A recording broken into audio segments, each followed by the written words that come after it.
Anoche, a última hora, o más bien hoy a la madrugada, me dieron un dato de esos que uno recibe muy pocas veces. En este caso es la primera vez porque este dato económico nunca se verificó en la Argentina. La caída de la economía en abril fue la más alta de la historia. La caída de la economía en abril fue superior al 40%. Hay algunos que dicen que llegó al 50%, pero como mínimo, digamos que al no tener la cifra exacta, lo más riguroso es decir que fue de más del 40%. La economía se achicó casi a la mitad en abril. Y esa es la principal razón por la que se va a flexibilizar la cuarentena. Si esto se sostuviera en el tiempo, si vos estás unos meses con la economía funcionando por la mitad, lo que haces es perder la mitad de los empleos, más o menos. Más o menos. ¿Sí? Y la mitad de los empleos son millones. Por eso me dicen que van a abrir, ya ahora hablan de 1.500 fábricas. Algunas se están abriendo ahora, acaba de abrir Volkswagen en Córdoba, por ejemplo, y que se reactiva toda la obra pública, la obra privada, estoy hablando de la construcción. Hay otras cosas que están forzando a esta apertura y hay que tenerlo en cuenta, que es la presión de los medios. Los medios han hecho tal presión en los últimos días que comenzaron a confundir a la sociedad. Yo diría que se puede unir la presión de los medios a el éxito de la pandemia.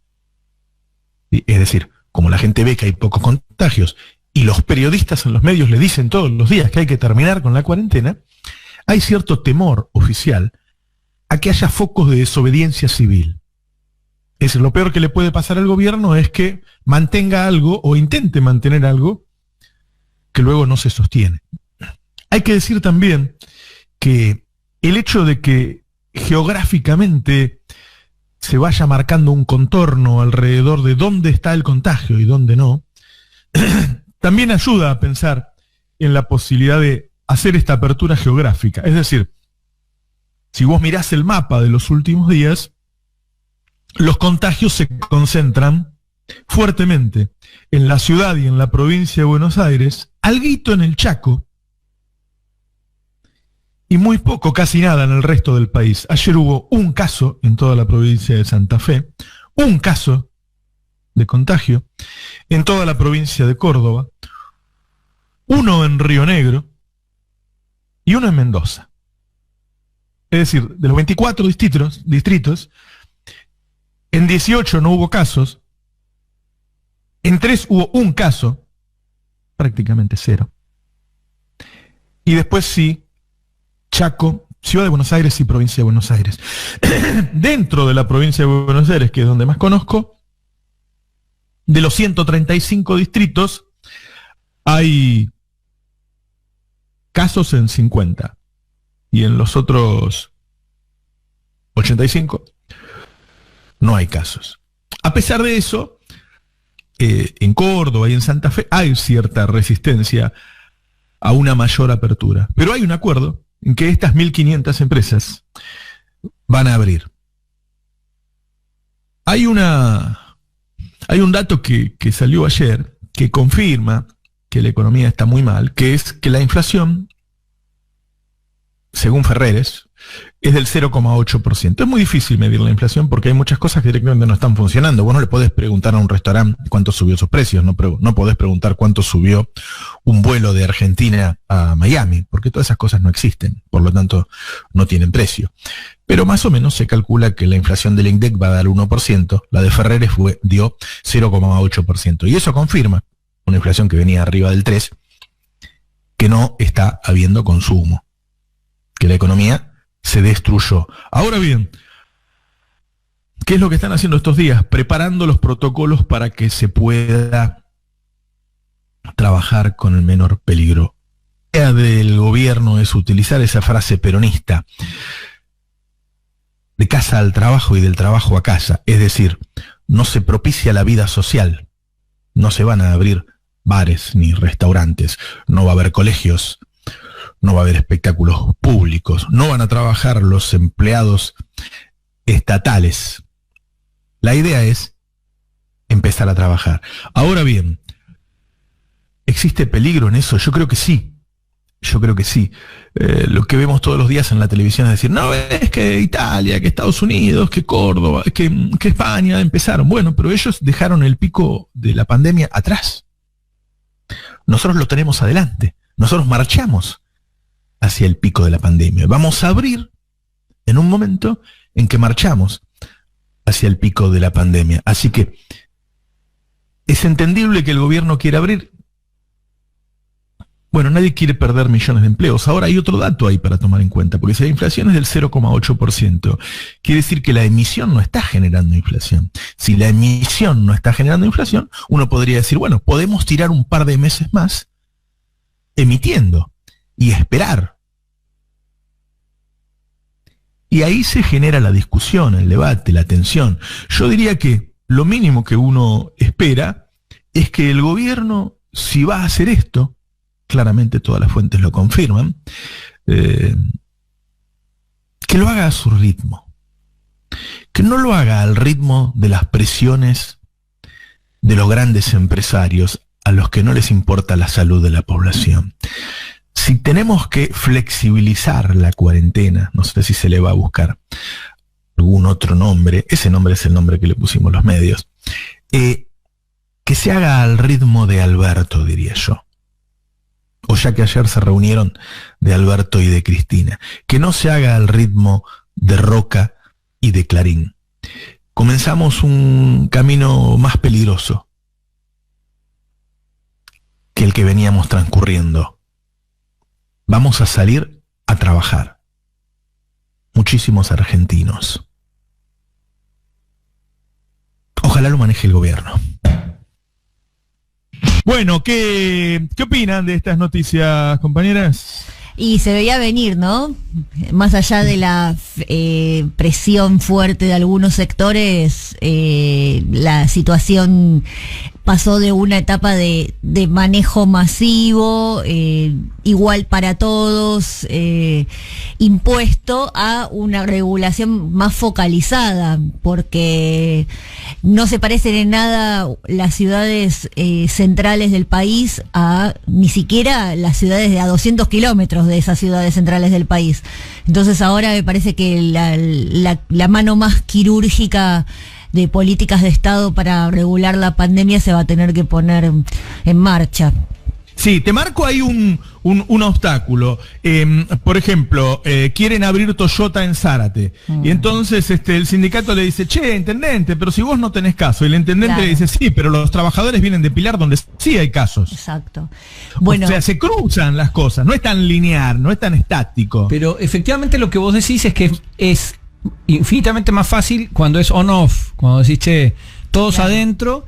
El empezar a permear algunos afuera va a ser un problema, porque además, por el otro lado, tenés una parte de la oposición que está, como la oposición más terraplanista, digamos, que está furiosa y operando contra la cuarentena, con lo cual va a incitar a que salgan incluso los que no tienen necesidad de hacerlo. Hoy hay una nota de Luis Brandoni hablando sobre la extensión de la cuarentena. Luis Brandoni hablando sobre la extensión de la cuarentena. Bueno, es eso, es este terraplanismo donde está el gordo casero, Milei. Milei el otro día decía que al que te contagia deberíamos poder hacerle un juicio. Un juicio al que te contagia. ¿Qué vas a ir a un tribunal diciendo, me parece que la señora rubia que me tosió en el changuito, en el coto de Santa Fe y Pueyrredón? Milei tiene razón, hay que hacer esto y hay que levantar la cuarentena. José Luis, no se aguanta más esto. La verdad que la economía está muerta y nadie está hablando de la muerte de la economía. ¿Cómo estaría el país si Esper hubiera ganado la selección? Yo creo que no habría más país. Lo habríamos vendido e importado todo.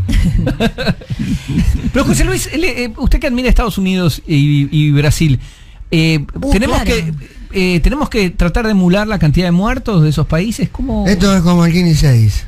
O sale o sale. Bueno, y este tema de la intención, que se sabe en el oficialismo, de que lo que buscan ahora los medios de comunicación son focos de desobediencia, ¿no? De hecho, ya hay provincias en Córdoba y Santa Fe donde se están armando grupos de WhatsApp llamando a la desobediencia. Sí. Sí. Pero, a ver, hasta ahí llegan, ¿no? una cosa que vos dijiste en el editorial que me parece que no se termina de, o sea, no la terminan de asumir así como tal. El pico nuestro está por delante. No es como, no podemos copiar a los países que flexibilizan cuando atravesaron el pico, en la bajada de la curva. Nosotros, por más achatado que esté, o amesetado, como le dicen los epidemiólogos, todavía lo tenemos adelante. Hoy los números de hoy son otra vez rondando la centena de los infectados, son bajos, y hay muchos números que digo, hay muchos casos que aumentan de golpe en lugares muy sectorizados, como por ejemplo una villa, o un geriátrico, o una cárcel. O sea, es distinta no podemos seguir usando las medidas estadísticas masivas para enfrentar esta etapa de la pandemia. Es como dicen ellos en el gobierno, cambia día a día, es dinámico. Sí, exacto. Ahora hay otra metodología para otra etapa que no tiene que ver con la demanda de ellos. Siempre hay forma de leer cada dato, ¿no? Porque yo leo la baja inflación como un indicador que me dice, bueno, podemos quedarnos un poquito más en cuarentena y emitir. Total, no genera inflación. Claro. Y del otro lado te dicen, no, flaco, mira, si no producimos esto, se pudre todo. Las empresas cerradas, tarde o temprano, echan a la gente. Bueno, qué sé yo, yo no lo sé. Es factible que eso ocurra. Hay mucha gente que se abusa, que hace cualquier cosa, ¿no? Bueno, pero es genial esto, lo que decías, el terraplanismo político nos dice que vamos hacia una hiper, por imprimir una hiper con un país frenado. Ese es genial. Tenés 0,8% de inflación o 1% de inflación y vamos hacia una hiper, con lo cual te atacan de todos lados, con versiones. Es como esto, que hay una marcha contra el comunismo y por otro lado yo lo que recordaba es que por ser kirchnerista era nazi, con lo cual es una marcha contra el kirchnerismo o contra el comunismo nazi. La próxima marcha es contra Hitler. Contra la invasión a Polonia. Contra la invasión a Polonia. Hay que manifestarse. Ahora, ¿qué tenemos? Tenemos un porcentaje de la sociedad que es la señora Bisman. Digo, ¿por qué la gente va a marchar contra el comunismo que se cayó con el muro en 1989? No, yo creo que en realidad la gente quiere, digamos, hay una componente estructural en contra del gobierno, y le digas lo que le digas, va a ir a marchar en contra del gobierno. No es que los tipos crean, seguramente hay una señora Bisman que considera que esto es comunismo nazi, pero yo creo que se suben al bondi que haya, es decir, claro, porque primero habría que explicar qué es el comunismo. Por eso, da igual, es como... El comunismo, perdón, es el 1% del impuesto a la... El comunismo es eso, pero el comunismo, pero quiero decir, claro, no es una cosa racional en la causa. Digamos, lo que es racional es que se suben a un movimiento opositor al gobierno.